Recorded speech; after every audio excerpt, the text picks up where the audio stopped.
Bonjour à tous et à toutes. J'espère que vous allez bien. Aujourd'hui, nous poursuivons notre voyage de découverte avec les maréchaux et généraux de Napoléon. Comme on l'a vu dans la précédente vidéo, les titres n'assurent pas à l'empereur une fidélité indéflexible de la part de ses hommes.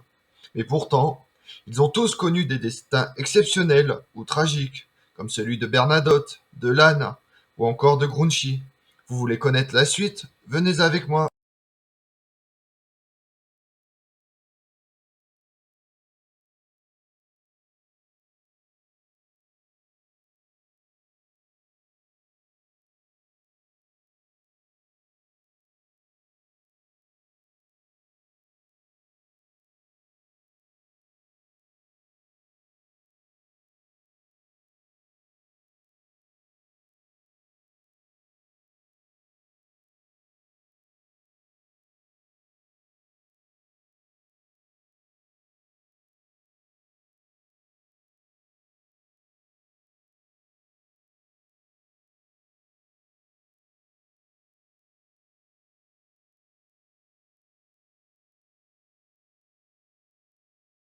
Ce fils de magistrat de Pau, qui, dit-on, portait sur la poitrine le tatouage Mort au roi, va connaître un destin exceptionnel, celui de roi de Suède en 1818.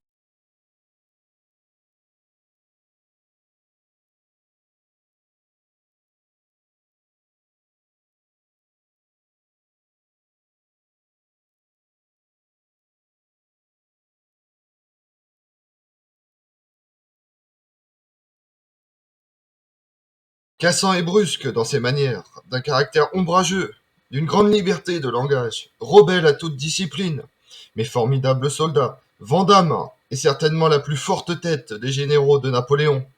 Sa personnalité lui a coûté son bâton de maréchal.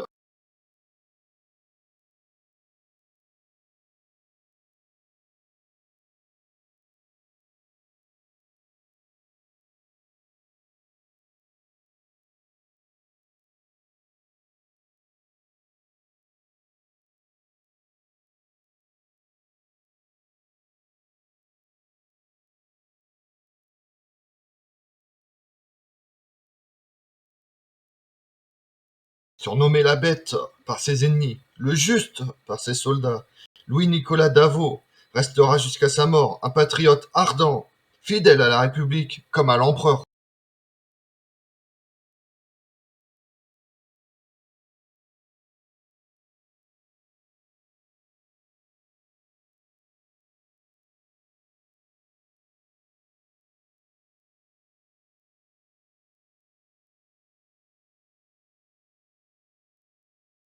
Un oison dont j'ai fait une espèce d'aigle. Tel est le jugement quelque peu hautain que Napoléon émit sur Berthier, qui fut son major général, et l'un des maréchaux d'Empire qui eut sans doute pour l'empereur l'amitié la plus désintéressée.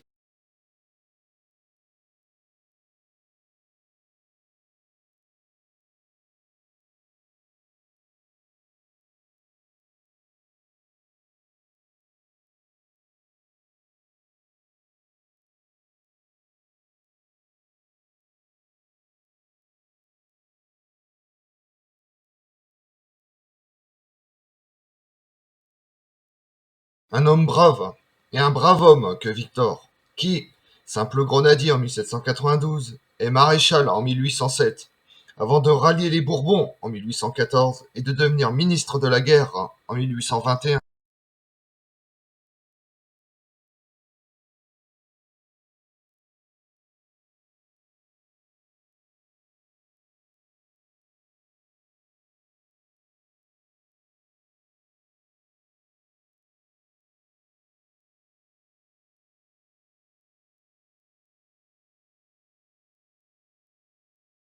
Souvent à la tête de ces hommes au plus fort des combats, blessé plus de 30 fois au cours d'actions d'une folle témérité, Nicolas Charles Oudinot disparaît en 1847 alors qu'il est devenu gouverneur des Invalides.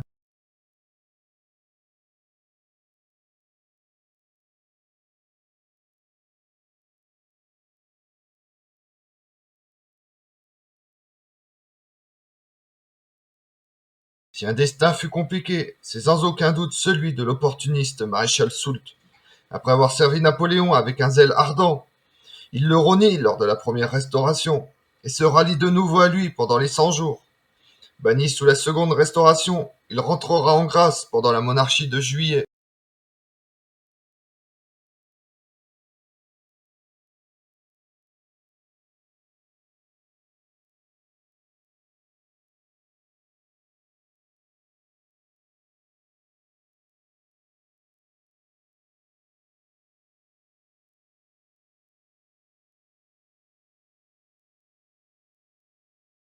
Malgré des états de service éclatants, Suchet ne sera fait maréchal qu'en 1811. Peut-être représentait-il l'une des cartes maîtresses que Napoléon n'a pas su jouer suffisamment tôt.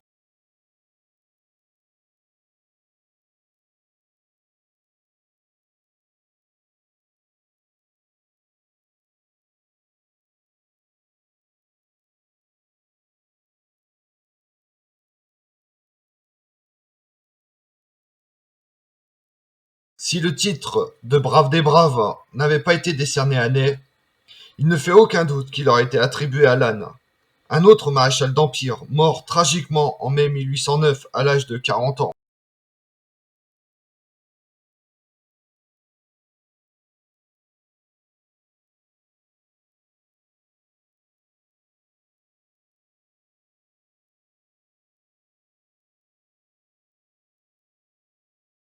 D'abord lié à celui de l'escadron sacré, le nom du maréchal Grouchy reste à jamais accolé à celui de Waterloo, où il était attendu pour retourner la situation et où, aux prises avec l'arrière-garde prussienne, il n'est jamais arrivé.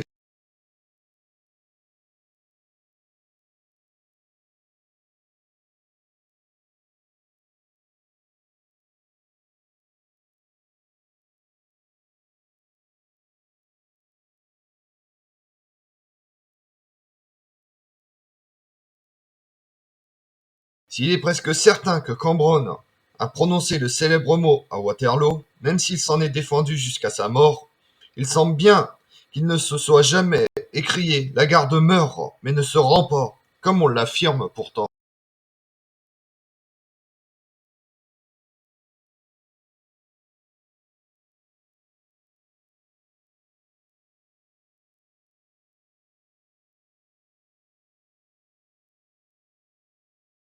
Comme on l'a vu, les différents maréchaux et généraux connurent des trajectoires totalement différentes.